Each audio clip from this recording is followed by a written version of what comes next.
Hello guys, നമ്മൾ സംസാരിക്കും match review പറ്റിയാണ്. അർജന്റീന വേഴ്സസ് വെനസ്വല മാച്ചിനെ സംസാരിക്കുകയാണെങ്കിൽ അർജന്റീന പൊസിഷൻ പറയുകയാണെങ്കിൽ 4-3-4-2-2 പൊസിഷനിലാണ് അർജന്റീന കളിച്ചത്. അറ്റാക്കിങ്ങിൽ മെസ്സി അൽവാരസ് ആയിരുന്നു കളിച്ചത്. വെനസ്വല പൊസിഷൻ പറയുകയാണെങ്കിൽ 5-3-2 എന്ന പൊസിഷനായിരുന്നു. 5 ഡിഫൻസ്, 3 മിഡ്ഫീൽഡേഴ്സ്, 2 അറ്റാക്കിങ്, അങ്ങനെയായിരുന്നു വെനസ്വല കളിച്ചത്. കളി സ്റ്റാർട്ട് ചെയ്ത പാടന്നെ എന്താ പറയാ, നോർമൽ ഗെയിം ആയിരുന്നു. ഒരു ടച്ചസ്, ഒരു അർജന്റീന എന്താ സ്ഥിരമായിട്ട് ചെയ്യണ ഗെയിം തന്നെ, പാസിങ് ചെയ്യുക, വാൾ പാസ് കളിക്കുക, അതന്നെയായിരുന്നു അർജന്റീന കളിച്ചത്. അർജന്റീന പ്ലേയേഴ്സ് മാറിയെങ്കിലും സെയിം തന്നെ, പ്ലേയേഴ്സ് മാറി തന്നെ ചെയ്യണം അർജന്റീന. ഫുൾ പാസ് ചെയ്യാം, മെസ്സിക്ക് വന്നു കൊടുക്കുക, മെസ്സി തന്നെ ടച്ചസ് എന്നുള്ളതാണ്. കളി സ്റ്റാർട്ട് ചെയ്ത് കോർണർ ബോൾ വന്ന് അത് കട്ട് ബാക്ക് വെച്ചുകൊടുത്ത് നല്ലൊരു ക്രോസ് വന്ന് ഗോൾ അടിച്ച് കുട്ടികളുടെ ഗോൾ വന്ന് അത് ഓഫ് സൈഡ് ആയിരുന്നു. എന്താ പറയാ, ഫുൾ അറ്റാക്കിങ് തന്നെ അർജന്റീന ആയിരുന്നു. കളി സ്റ്റാർട്ട് ചെയ്ത പാടന്നെ ഫുൾ അറ്റാക്കിങ് അർജന്റീന ആയിരുന്നു.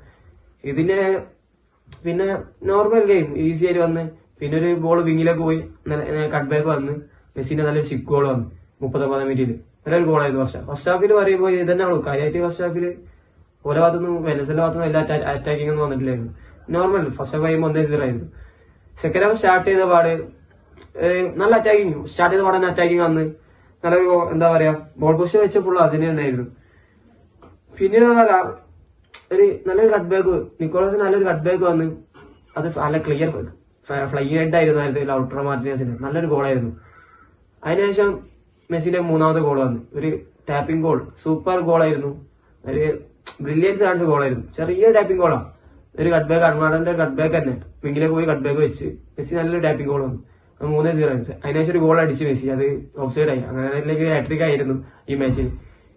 ഈ മാച്ചിനെ പറ്റി പറയുകയാണെങ്കിൽ അവരുടെ ഭാഗത്തൊന്നും എന്താ വെനസ്വല ഭാഗത്തൊന്നും അല്ലാണ്ട് അറ്റാക്കിംഗ് ഒന്നും ഇല്ല. ബോൾ പൊസിഷൻ ഫുൾ വെച്ചത് അർജന്റീനയാണ്. 77% ബോൾ പൊസിഷൻ വെച്ചത് അർജന്റീനയാണ്. ഷോട്ടിന്റെ കാര്യത്തിലാണെങ്കിലും അർജന്റീന മുന്നിൽ. ഒരാൾക്ക് 5 ഷോട്ട് എടുത്തത്, അർജന്റീന 17 ഷോട്ട് എടുത്തത്.